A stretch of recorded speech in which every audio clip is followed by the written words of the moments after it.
shall rise against nation, and kingdom against kingdom. There shall be famines and pestilences and earthquakes, and this gospel of the kingdom shall be preached in all the world, and then shall the end come. Tell us, when will these things be? And what will be the sign of your coming and of the end of the age?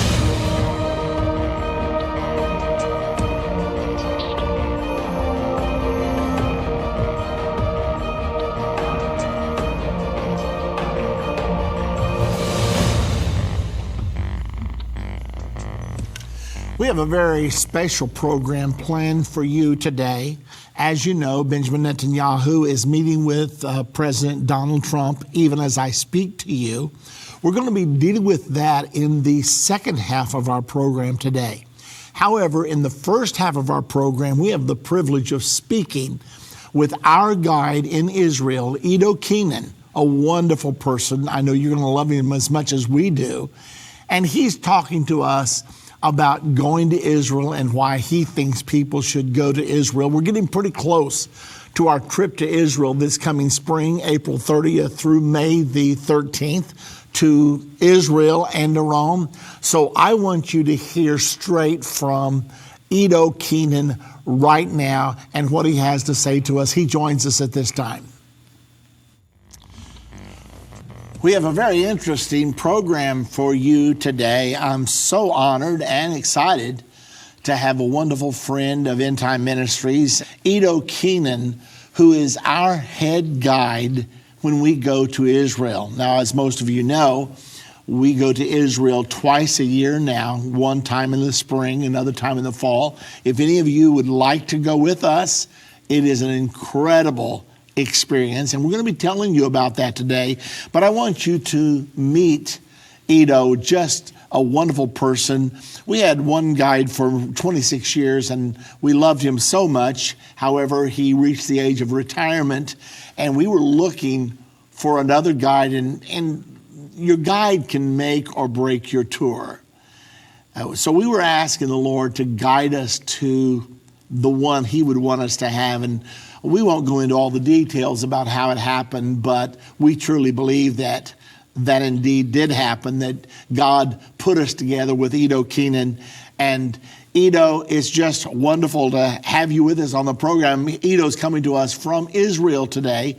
So, welcome to End of the Age. Pastor Baxter, it's an honor and a pleasure to be on your show. And it's always a pleasure to hear your voice. And here I am at the land, just sitting by the Sea of Galilee, looking around and seeing exactly what our Lord has seen every morning and every evening as he was roaming to this area. I'd like to ask you to tell our audience a little bit about yourself. How long have you been in Israel? Give us a little bit of your background. Well, eventually I'm a Jew that was born in Israel. My family is here for 7 generations, and going all the way back to around the mid of the 18th century. And by name, they named me Edo, and that's from the book of Zechariah, chapter 1, verse 1, verse 16, and it says, in the time of Zechariah, the son of Berechiah, the son of Edo, the prophet. The land of Canaan, that's our last name, even though we spell it different, is also to do with the roots that we have here in this holy land.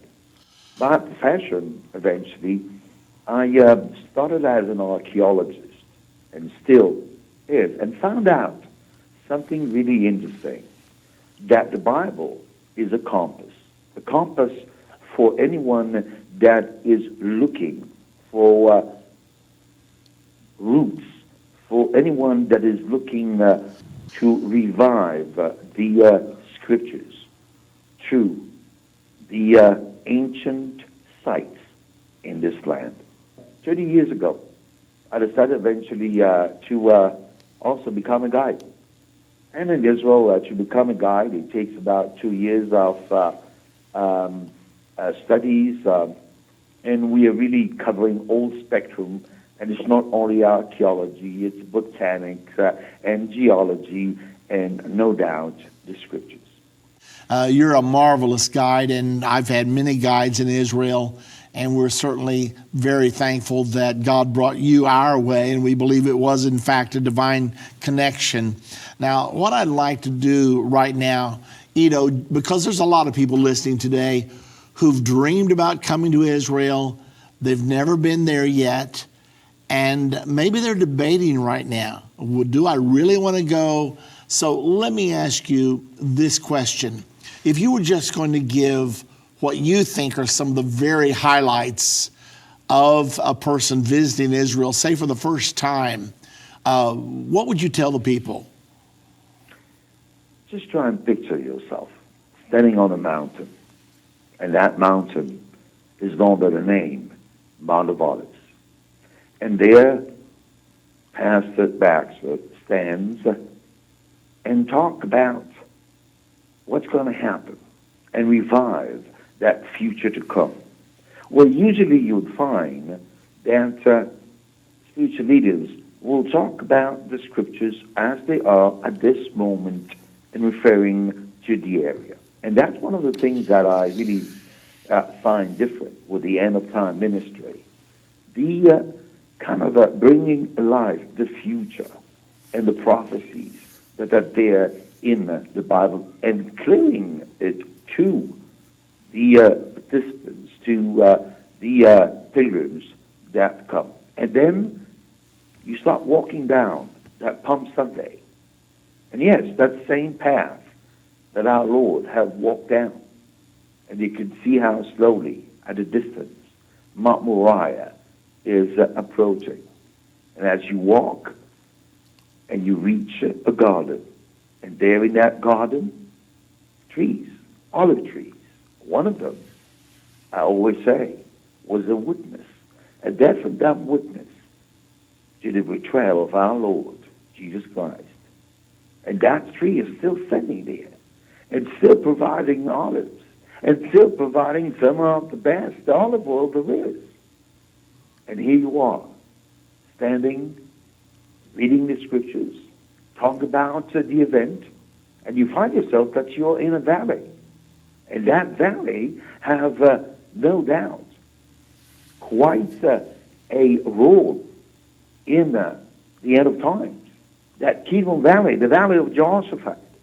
And suddenly you are standing by ancient tombs, 3,000 years old, of the son of David Absalom and of the prophet Zechariah. And you're there looking up, and what you see are the walls and the eastern gate. Yes, that eastern gate that our Lord have walked through. Just imagine the thrill and that kind of a heart beating of any pilgrim that is here for the first time, and feel all of that around him, wrapping it and taking him into that journey, the journey into the land, into the end of time prophecy. You know, Ido, what you're describing right now, I don't think there's a more beautiful sight in the world than standing on the Mount of Olives, looking over the city of Jerusalem. The beautiful panoramic view, there's just nothing like it, ever. I've traveled all over the world, and I've never seen a sight that was quite as breathtaking. Of course, because I know the Bible and because I know the prophecies, it makes it so special. But to stand there on the Mount of Olives, where the Bible specifically says that Jesus is going to come back to, in that very book of Zechariah that you've been referring to today, it says in chapter 14 that when Jesus comes back, he will actually land there on the Mount of Olives. So it's just so enthralling, it's difficult to convey it. Matter of fact, words don't do justice, but you've certainly sort of helped us to understand. Walk down off the Mount of Olives, you end up down at the Garden of Gethsemane. You mentioned that there's an olive tree there that they believe was probably standing the night that Jesus prayed, if it be possible, let this cup pass from me. And I've stood in front of that tree many times, and I've sort of like said, come on, talk to me, tell me exactly what it was like. Of course, as you say, it just stands there as a silent witness to what happened. But you're just scratching the surface. Every single hour of our trip to Israel is packed with these things. You see one thing and then another, and you think it can't be any better, but then it does get better. And just so that all of you will know, in case you get to go with us, you will hear a phrase from Edo repeatedly. He'll talk about what a wonderful time we've had that day. And then his famous phrase is always, you haven't seen anything yet. And that's the way it works. And it's so wonderful to promise that same afternoon or evening when you get to the hotel, and the next morning you get a cell higher in that ladder, and that you go another cell higher in that ladder, and another one, and every day is another day, another experience, and it gets better and better to a point that people are so overwhelmed that they don't know where the Lord have taken them through. And that's the journey at the end of time too. And this is the beauty about it. And I've been a guide for 30 years. I've taken many around. I'm now with Pastor Jerry Fowler, that is here with a couple buses. I'll be in about a week with Mike Huckabee with about 8 buses and so on. The love of the land is in both of those spiritual leaders. But there's a difference. There's a difference in the end of time ministry. And to understand the difference, you got to come. You got to come. And that is what I so appreciate, with you, Pastor Baxter, and the whole family, that is involved. You have opened here a college. The End of Time Ministry College. I don't know many that have invested of their time and of the money here in the land. Oh, I know of many that works back in the States, but you do it here. And when people come and see that, they understand the role that the End of Time Ministry plays in the life and in the future of this country.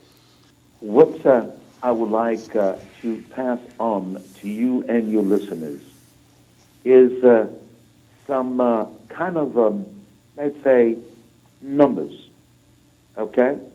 And I will start with your end of the kind of the woods. And folks, do you know, just in 2015 in Chicago, there were 351 people that were killed. Just in 2015, And now, if I'll refer to Israel, and I will go back, and I really go back all the way to even 1920, and I'm passing on numbers that are black and white. In 1920, there were 9 people that were killed in Israel. In 1930, none. In 1933, 3 people. And here we go on to 1985, 27. 1996, 56. And I don't want to bore you with, I would say, with other years that I have, but I would like to really put it together in a nutshell. 2003, and 2002 were the worst years that we had. There was over 200 people that were eventually killed in Israel from terrorist attacks. Dear listeners, in 2014, 24, in 2015, 32. I know that with everything that you hear in the media, you are sure that hell has broken loose in the Middle East. Well, maybe in Syria, maybe in Jordan, maybe in Egypt. But this is God's land. And God protects this land. He protects whoever comes here. through the years, and all of those numbers that I've given you folks, based on, I'll say, research that was done through the centuries, and none of those that I just mentioned by numbers are tourists. Tourists were never a target. And your coming here, God promised, and you know very well that what God promised in the scriptures, he makes things happen. And he said, bless them, and you should be blessed. You want that change in your life, come over here. You don't feel safe. Well, trust the Lord. Even Peter had a doubt. Even Peter had a doubt about the Lord. Ladies and gentlemen, look around you. Look where you live. I mentioned Chicago. I didn't mention any other cities. I'm talking about just one city. In 1 year, over 200 people were killed. So you don't go to Chicago? This is the land. This is part of your spiritual journey.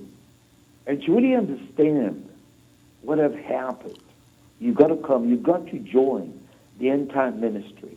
You've got to hear Pastor Baxter and the role that he plays in the present and future life of this country and the way he is involved in so many ways that you cannot imagine.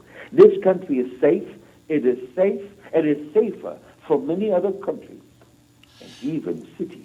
Let me break in on you here. I want to say to all of you out there, if you would like to go with us to Israel, we go every spring, every fall. Now, the tour coming up is going to be this coming spring, April the 30th through May the 13th. We're not only going to Israel, but we're going to Israel and Rome. So you're going to be seeing the two most prophesied cities in the Bible, Jerusalem and Rome. More prophecies about those two cities than any other. It is going to be an incredible tour.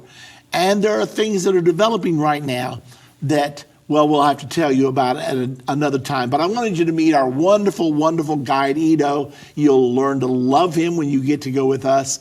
And so if you're interested, pick up the phone right now. Give us a call. The number to call is 800-END-TIME. That's 800-363-8463. Hey, this year in Jerusalem, what do you say?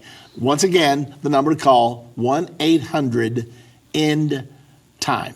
Ido, I'd like for you to comment right now about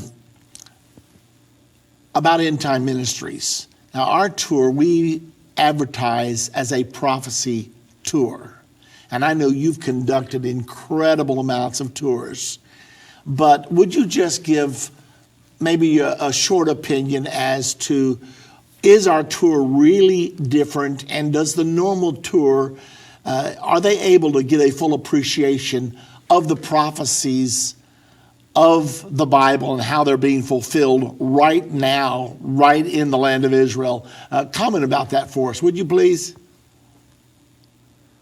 Pastor Baxter, I'm eventually guiding your groups for the last few years.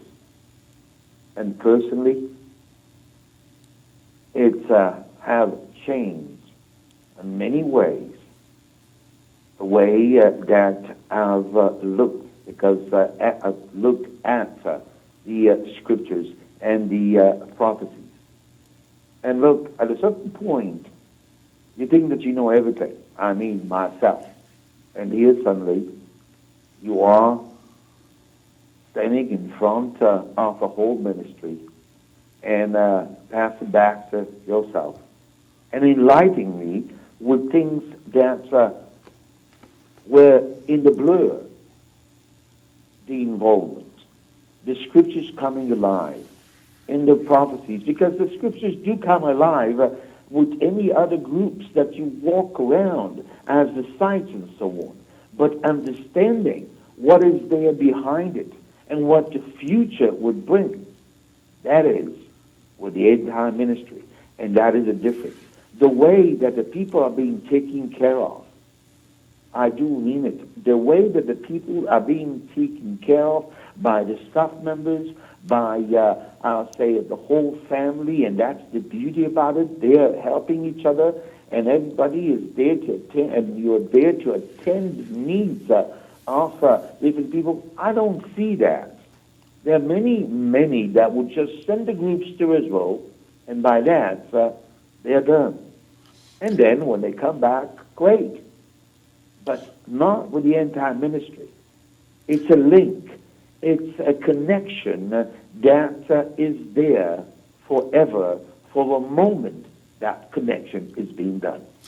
Going back Yes. to discussing the safety feature, before our last tour, I had a fine gentleman that was considering coming with us. He is a pastor of a large church, but he called me, and I could tell he had a lot of apprehension in his voice. He said, I hear all this from Israel, and I don't really want to become a statistic. And so I was trying to tell him, look, it's safer in Israel than it is in most places in America. Because even at the height of the knife intifada, which was a couple of years ago, I think in 6 months, there was like 31 that died in that same 6-month period. There was 150 died in Chicago. And so when you hear these reports from Israel, it becomes world headlines, but it's all distorted. It's thrown totally out of context. And I quote a statistic here that over the last 30 or 50 years, there's probably been 30 million tourists that have gone to Israel. Now, I don't know of one on an organized tour that has that there's been any fatalities. I find it's totally perfectly safe. Well, anyway, the man decided to go. After we were finished with the tour, he looked at me and he said, I can't believe it. It's totally safe. And I had to call and talk to him personally to try to put his fears to sleep about it. But he was just absolutely stunned. He said what they paint on the news is just so different than what it really is. So I just want to make sure everybody knows, if you want to go to Israel, if you want to come with us, well, do it. And let me also say this to you. Now, I'm sure there are many good tours that go to Israel. However, if you like Bible prophecy, you're going to get sort of a double tour. You'll get the history, because Edo, there's no one better. Edo will give you all the history, and then I come alongside of Edo and I try to supply what the prophecies say. And you'll stand right there, and we'll stand on the Mount of Olives, and I'm going to tell you, look, you're standing where Jesus is going to land when he comes back before very much longer. And then we'll discuss Judea, Samaria, and Jesus prophesied about Judea and how that the people of Judea would have to flee for their lives. And we're going to stand on the Temple Mount. And the Bible specifically prophesies that the Temple Mount is going to be placed under a sharing arrangement. And we'll talk about the Jewish temple that the Bible says is soon to be built there. So everything just comes to life in Technicolor, and that's one of the things. And Edo adds a dimension that very, very few guides do add, and I know you're going to love being there with Edo and with us. Edo, we are winding down in our time frame here. Any final thoughts you'd like to give to the folks? Yes. What I'd like to say is, people, if you want to change in your life, come with our tour. Come with the end time ministry. Come and experience and understand that your life can be different. Your life can change. And how would it change? By a better understanding of the prophecies that are there in this beautiful book that is known the Bible. No better, our Lord, as he be walking, following his footsteps. And there, all of that will come alive. And as I started, and I said, we'll turn those black and white verses into colors. And when you go back home, you will sit back and open the scriptures, and it's never, ever going to be the same. Well, there you have it, ladies and gentlemen. We wanted you to get to meet our guide, Ido. What an amazing person, and this didn't really do justice to him. You will love Ido Keynan. Anyway, we're getting pretty close to our deadline now to sign up for our spring tour. Now, this is not just any tour. This is extra special because we're going to be going not only to Israel for 12 days, but then we're going to go to Rome. The total time is 14 days. And the reason we're going there this year is because this is the 500th anniversary of the beginning of the Reformation, when Martin Luther nailed the 95 Theses to the door of the church at Wittenberg, Germany. And a lot of people are emphasizing that it's time to reverse the effects of the Reformation and to declare Protestantism over and to join all of Christianity back together. Well, this is prophesied in the Bible. Your church may well be a part of what I'm talking about. You may have already been hearing reports about it. So, is it a good thing or is it a not good thing? We'll be explaining all that on this tour. The two most prophesied cities in the world, Jerusalem and Rome, we'll be explaining the prophecies about both of them on this tour. So if you want to come with us, right now is the time to call. The number to call is 1-800-END-TIME. That's 1-800-363-8463. And simply ask to speak to someone about the tour. My daughter and my granddaughter are the two main people that put our tour together for us. That's Jana and Holly. And they would love to speak with you. So if you want to go, don't wait another day. Call right now and at least get the information. The number to call once again, 1-800-END-TIME. That's 1-800-363-8463. Now let me tell you, Judy and I would love to have you with us on this tour. So don't hesitate, give us a call. From Here to Armageddon, a new exciting 8-lesson series to share with your friends and family. Order yours right away. Answering many questions like, how far are we from the Battle of Armageddon? What will happen between now and then? Where are we on the timeline? Your questions answered in this exciting 8-lesson series, From Here to Armageddon. Go to endtime.com or call 1-800-END-TIME. That's 1-800-END-TIME, 1-800-363-8463. Order yours right away. Most people have dreamed of someday walking on the ground where Jesus walked over 2,000 years ago. Take a trip of a lifetime with Irvin and Judy Baxter to the Holy Lands. We will take you through a biblical journey that will bring you to a new level of your love for Christ and what happened over 2,000 years ago. You don't want to wait any longer. Make this the year of your life-changing experience.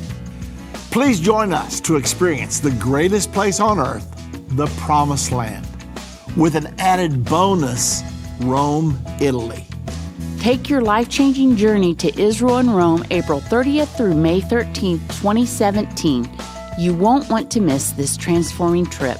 Reserve your place today. Call 1-800-END-TIME, 1-800-363-8463, or visit us at endtime.com.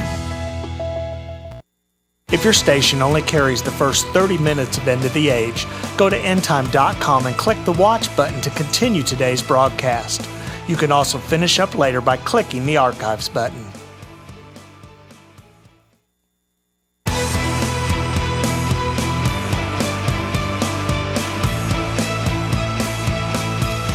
Well, ladies and gentlemen, President Trump and Prime Minister Netanyahu have just concluded a 2-hour meeting at the White House, and they have been discussing things that I wish you and I both were privy to. That was not possible, but nevertheless, they have been talking about many things. We're going to cover a few of those things. Now, we had our special interview with Ido Keynan, our guide that we use in Israel, and I felt like that we needed to play that for you today, but I didn't want to ignore the dramatic prophetic events taking place in our capital in Washington, D.C. today. So we're trying to split the blanket here and cover both of these subjects. We will be taking your calls in just a little while, but give me a couple of minutes to see if I can summarize what actually was at stake today and what will be at stake from this point onward. Now, in Israel right now, there's a huge push on to forever bury the two-state solution. They say, we have been trying to get this done for 30, 40, 50 years. It's not working. It's not feasible. Therefore, the time has come to shift directions. And they are for Israel annexing all of the promised land. That would mean from the Jordan River all the way to the Mediterranean Sea. Now, this was part of the biblical promised land. So if Israel is going to obey God, that's what they're going to do.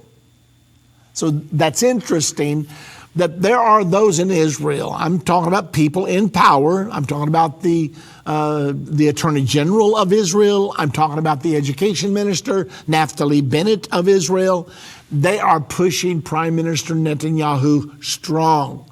Forget the two-state solution. The whole world is screaming the two-state solution is the only possible way to solve this problem. You've got Palestinians in the land. You've got Jews in the land. How are you going to solve this if you don't split the land up, give part of it to the Palestinians, give part of it to the Jews? And that's what the negotiations have been about for the last 30 years or so, but all without success. Because how much land do the Jews give to the Palestinians? And they have made offers. As a matter of fact, one prime minister offered to return 95% of everything that was captured during the 67 war, but it was turned down by the Palestinians. Also at the same time, Benjamin Netanyahu says what they really want is to totally eradicate the nation of Israel because Mahmoud Abbas has refused to agree and recognize a Jewish state. Now, he'll recognize the state of Israel, but he won't say it should be a Jewish state because there are going to end up being Arabs living there. But the Jewish people have been without a Jewish state since 70 AD. They know what it's like to be persecuted, to be placed in pogroms, to be run through Hitler's concentration camps. They want no more of that. They say we need a state where Jews can feel safe. So they are saying we don't want a two-state solution. Now, some in Israel do want it. Benjamin Netanyahu, the prime minister of Israel, made a speech in 2009 at Bar-Ilan University in which he endorsed a two-state solution. He said it's going to be very painful, but we're going to have two states living side by side in peace. Now, Netanyahu says the only way for this to be successful is for Israel to retain security power over the entire entity, both the Palestinian part and the Jewish part. Furthermore, Netanyahu insists that Jerusalem must never be divided. But the Palestinians say there'll never be a peace agreement until we have East Jerusalem as our capital. But Israel annexed East Jerusalem in 1980 and made Jerusalem a unified city. They like to call it the eternal, undivided capital of the state of Israel. So we have issues that neither side is willing to compromise on. That's the reason some people in Israel are saying today, look, enough playing around. The Arabs have got 22 states. Why do they need one more? After all, the Allies created Jordan to be a Palestinian state back in, well, it finally became Jordan in 1946. So they created Jordan so the Palestinians could be there, but then other Arabs stayed there and they kept fighting to get the rest of the land away from Israel until now. Then the United Nations says, well, we're going to divide it again.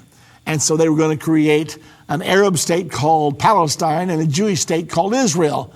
Well, the Palestinians refused that. They didn't want that. They didn't want Israel in the land at all, so they launched a war against Israel the day after Israel declared its independence on May the 14th of 1948. So that's what's going on. And believe me, that's what's been talked about behind closed doors at the White House today. Now, there were many other subjects came up during the press conference with Benjamin Netanyahu and President Trump, and that press conference was before the talks.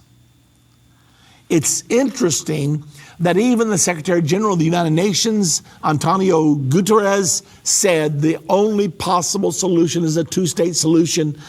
President Obama declared the same thing. However, President Trump in the press conference said, we don't know whether there's going to be a two-state solution or a one-state solution. And Trump said, it doesn't matter to us. Whatever Israel and the Palestinians can work out, we will support. So he's taken a very neutral position on that particular point. Now, many people in Israel bombarded Netanyahu with letters before he left Israel.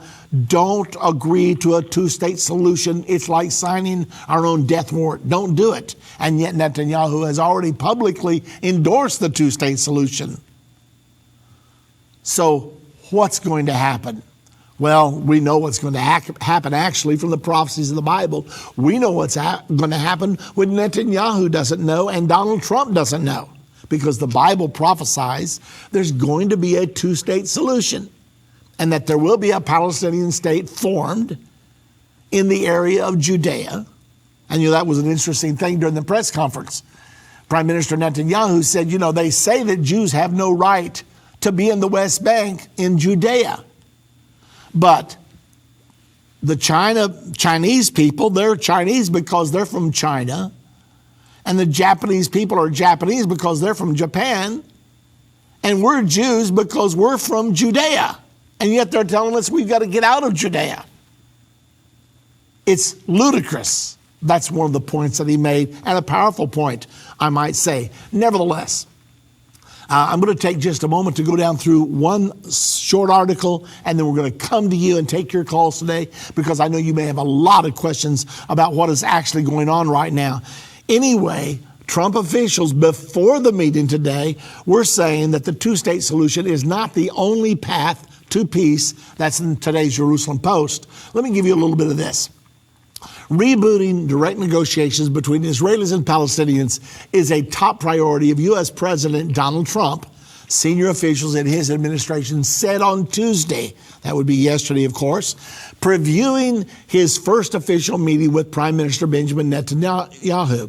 Speaking to White House reporters, Trump officials declined to specify the administration's objectives for direct talks beyond the broad goal of peace. A two-state solution that doesn't bring peace is not a goal that anybody wants to achieve, the official said. Peace is the goal, whether it comes in the form of a two-state solution, if that's what the parties want, or something else, if that's what the parties want. We're going to help them. We're not going to dictate what the terms of peace will be, the official added. Now, let me tell you, this is music to the ears of Israel, because President Obama was determined to dictate. As a matter of fact, he supported a resolution on December the 23rd passed by the UN Security Council that dictated that Israel had to withdraw back over the 1967 borders unless the Palestinians gave their permission for them to keep part of the land. They passed into international law, and President Obama abstained from voting. All he had to do was raise his hand and vote no, and it would have been dead. He didn't do that on purpose. He voted that Israel had to withdraw from all the territory that was captured in the 67 war, which actually goes against previous UN resolutions, which said the borders should be determined by negotiation. If you know where the borders are going to be, that you got to go back across the 1967 borders, then why negotiate? Matter of fact, why should Mahmoud Abbas negotiate right now? He now has an international law passed by the UN Security Council, supported by the entire world, that Israel has no right to be beyond the 67 borders. That means they have no right to be in East Jerusalem right now. So when Donald Trump, who has veto power now at the UN Security Council, says we're not going to hold out for a two-state solution, we're just going to give our approval to whatever agreement the two parties can come to. Well, the two parties haven't been able to reach agreement for 40 years. Are they going to be able to do it now? Well, it doesn't look like it. Now, Donald Trump wrote the book, The Art of the Deal, and he loves to say, I would love to help reach this deal. This would be the deal of all deals. So anyway, that's what we're facing. A little bit more from the article. In recent decades, subsequent administrations have explicitly outlined their hopes for a two-state solution to the Israeli-Palestinian conflict, resulted in two states for two peoples living side by side in peace and security. Past negotiations have operated on the assumption that such an outcome would roughly fall along the lines that resulted from the Six-Day War in 1967, with mutually agreed land swaps reflecting a change in demographics. But Trump administration officials suggested that peace between the parties might be possible in another framework. Well, that's what's on the table today. Okay, now, since we know from prophecy that there's going to be a two-state solution, then what kind of approach is Donald Trump going to take? Could it be that he would say to the Palestinians, look, this two-state solution has gone nowhere. Now, we're asking you to reach a reasonable solution. We would like to have a two-state solution. We think that may be the best thing. But that's not the only choice. And if you do not come to a reasonable agreement on the two-state solution, then Israel's probably going to be forced into a one-state solution in which you won't ever get your Palestinian state. Now, you see, negotiations all about leverage. And they may scream and cry and say, oh, you can't do that. But they know that he can, because he has veto power, and the United Nations Security Council, they can turn red in their face and they can pass all the resolutions they want, but all the United States has got to do is say no, no, no, because we have absolute veto power at the UN. So could Donald Trump say, look, agree to this two-state solution, which I think is fair for all sides, or else we're going to stand by and let Israel enact its one-state solution, which will mean the end of the promise of a Palestinian state will be forever gone. That's one possible scenario that we may be looking at right now. So we're in prophetic territory, ladies and gentlemen. It's coming right down the pike at us. It's going to be so interesting to watch it all unfold. And we're taking your calls in the last segment of our program. We'll be right back. Have you ever thought, I want to make a difference in the political world by sharing what I've learned about Bible prophecy from End Time Ministries? But where do I begin? How can I make an impact? You can make a difference today. End Time Ministries is ready to share the truth with all of our lawmakers on how current news relates to Bible prophecy and how it's all happening right now in our lifetime. We are asking each of our readers, listeners, and partners to donate $29 or more to sponsor a 2-year magazine subscription per lawmaker or leader in this country. With your help, we can spread the end time message all across America. Partner with us today by donating just $29 or more, and that will go towards this world-changing cause. Our country will be glad you did. Call today at 1-800-END-TIME or go to endtime.com and donate to our Lawmakers magazine subscription. You can be a part of America's change today.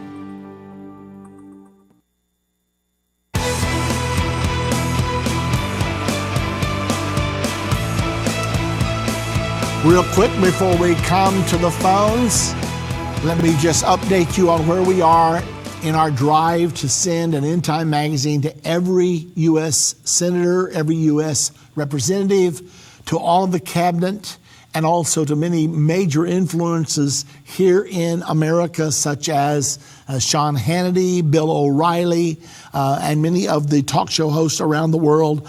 Well, let me tell you, we've got good news because we have now covered 278 out of 650. That means we still have a little ways to go. Nevertheless, now covered is Alaska, Delaware, Hawaii, Indiana, Louisiana, Maine, Montana, Oklahoma, Rhode Island, Texas, Vermont, Washington, American Samoa, District of Columbia, Guam, Northern Mariana Islands, Virgin Islands, and Puerto Rico. All the cabinet members are now covered. All the key influencers are now covered. So we've got all these states to go, though. So we got a lot of territory to cover. We need to hear from Alabama, still 0 from Alabama. Hey, Alabama, are you out there? Connecticut, many others. Unless I call their name, they're not covered yet. So if you'd like to call and help your state or some other state, it's okay. Anyway, if you'd like to give $29, that's for one subscription. If you'd like to give $290, that's for 10, or any of those multiples, it would all help. So I want to get this thing done because we got a magazine going out, and it's the title page, the front cover is going to be First Step to Armageddon, December 23rd, 2016. We're going to tell them the story of what just happened and why what happened on December the 23rd is the first step to the Battle of Armageddon. Oh, by the way, if you're not a subscriber to End Time Magazine, what in the world are you waiting on? You must subscribe to End Time Magazine. After all, we're in the end time now. So if you subscribe to one magazine, of course it should be End Time Magazine. The number to call to either support the lawmakers or else your own subscription, the number to call is 1-800-END-TIME, 1-800-363-8463. I'm going right to the phones right now, and let's go to Joel calling from Oklahoma. Hello, Joel. Hey, Irvin, you destroyed my question. When I was listening to the Prime Minister and the President today, I think, this is my take on it, I think Trump was more or less goading the Palestinians into, you guys better take the two-state solution or you're not going to, like you said, the one-state solution, and that's what I took from it, and you pretty well answered my question in the beginning there when you started talking about it. Joel, that gives him a lot of leverage for negotiation. If you can offer a person something or zero, they're going to be pretty foolish if they don't accept something. And that's basically what he's going to have the power to do if he chooses to use that leverage. And furthermore, he didn't commit on moving the embassy to Jerusalem either. He said he wants to do it, but they haven't totally decided yet. So he's got that hanging out there as a plum. He's got the two-state solution hanging out there as a plum. And so already you can see Trump doing his magic as a negotiator here. I think we'll move that to Jerusalem, don't you? I think we will, even though the Bible says that this peace deal is not going to settle the status of Jerusalem. It is going to create a Palestinian state. It is going to put the Temple Mount under a sharing arrangement between Jew and Muslim, but it's not going to settle the status of Jerusalem. So could it be that when in order for Trump to induce them to sign the deal, he'll say, look, I'll keep our embassy in Tel Aviv if you'll sign this deal, and we won't settle the status of Jerusalem until 7 years from now. That's another possibility. We don't know that yet. Well, that's true, too. Yep. Yeah, I know he said he wanted to move it there, and I just feel like he's going to hold fast to his words. He has so far.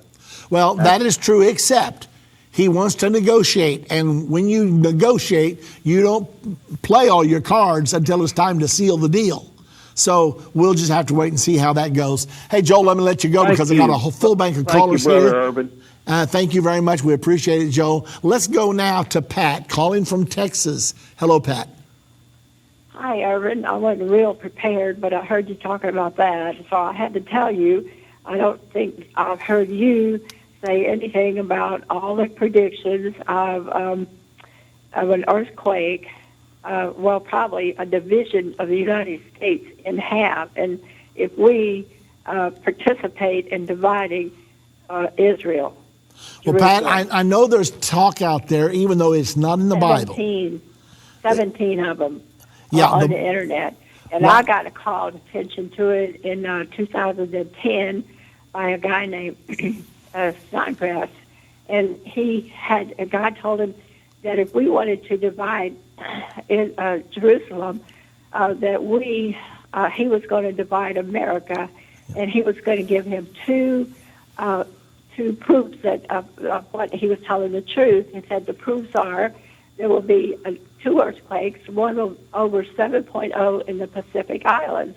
Well, about a week after the Listen, Pat, let me cut in on you because I'm about out of time here. I know about the prophecies that if we participate in dividing Israel, that there will be an earthquake in the United States. I want to tell you that's not a biblical prophecy. That's a prophecy given by an individual. That could be true, could not be true. However, there is going to be this prophecy of dividing Israel. I mean, there is going to be a deal dividing Israel and the creation of the Palestinian state. Also, there's going to be a huge earthquake at the Battle of Armageddon, which will actually split the Mount of Olives. Half of it will move north, half of it will move south. And that same earthquake is going to hit Rome and destroy the city of Rome. So the prophecy out there that the United States is going to be hit by a terrible earthquake, maybe it'll come to pass, but that's not a biblical prophecy. But the earthquake in Jerusalem and the earthquake in Rome is definitely a biblical prophecy, and so we can take that to the bank. The rest of it, we'll have to just wait and see what happens. We don't know when Armageddon is. We may have a couple more wars before that. Yeah, well, it's going to be interesting to see how it all turns out. One thing we know when Armageddon, Pat, I'm short on time, so let me let you go here. But one thing we know, that if they sign this agreement to create a Palestinian state and to put the Temple Mount under a sharing arrangement, that begins the final 7 years to Armageddon. At that point, we will know when Armageddon is coming at us. It's going to be very interesting. Okay, let's continue on now, and let's go to Robert calling from Alabama. Hello, Robert. Hey, Brother Baxter. Yes, sir. My question was about the Battle of Armageddon. Can you hear me? Yeah. What is your question? I was confused on is it going to be at the end of the 3.5 years of Great Tribulation, or is it going to be the whole 3.5 years? It's going to be at the end of the 7-year period, and that means it will be at the end of the 3.5 years of Great Tribulation. So they sign the peace agreement. That starts the final 7 years. The Battle of Armageddon will begin.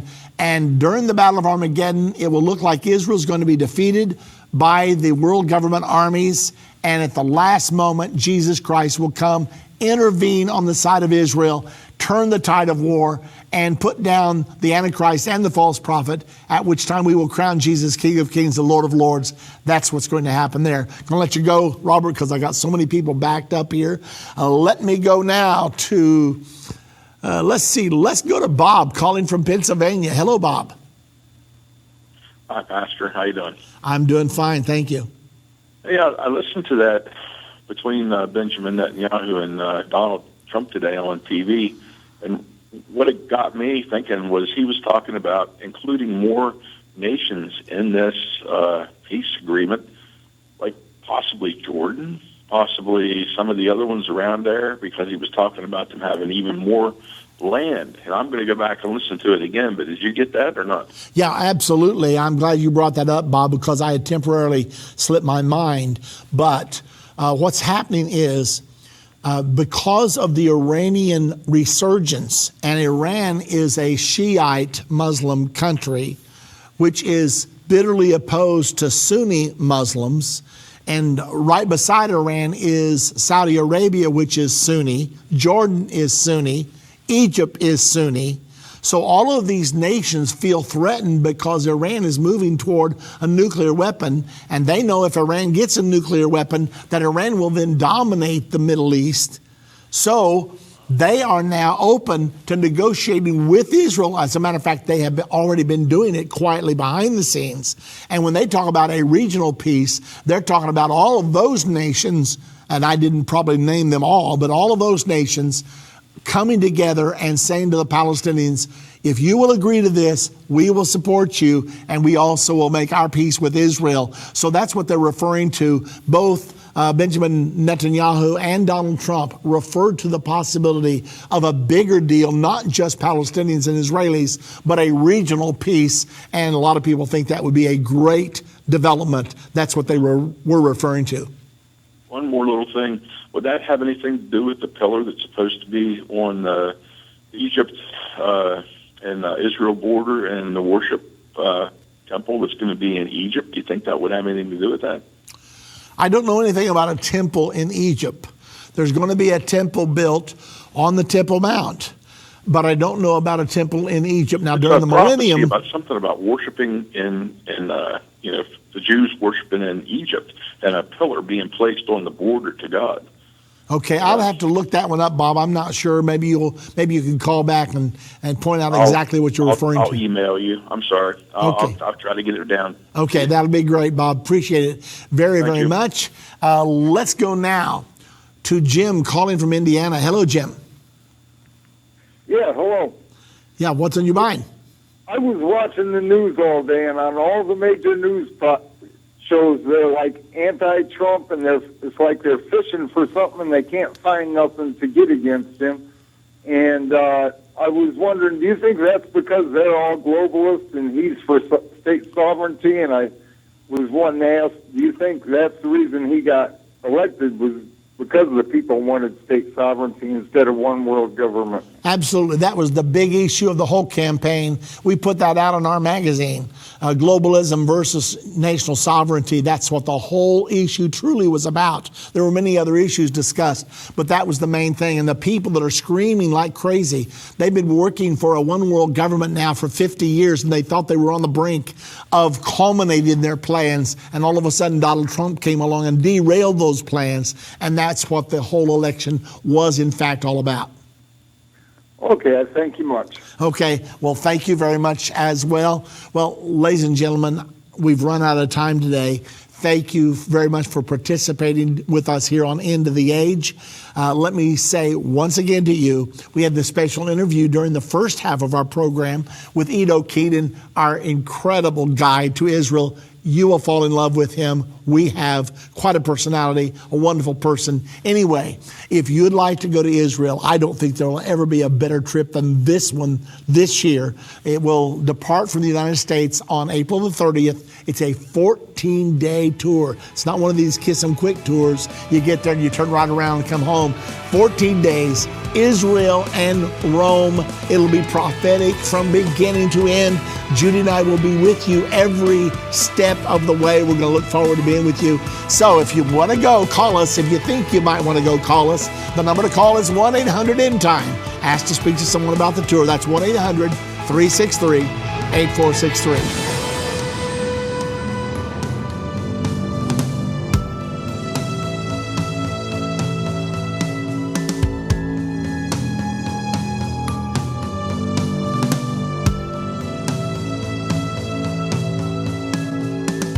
End of the Age is a production of End Time Ministries. This broadcast will be available on our website, endtime.com, in the archives section. On our website, you'll also find more information about how current events are fulfilling Bible prophecy. To reach our operators, call 1-800-END-TIME. That's 1-800-363-8463. End Time Ministries is partner supported. We would like to say thank you to our partners who made this broadcast possible. To do what Matthew 24:14 said, to reach the world with the gospel of the kingdom.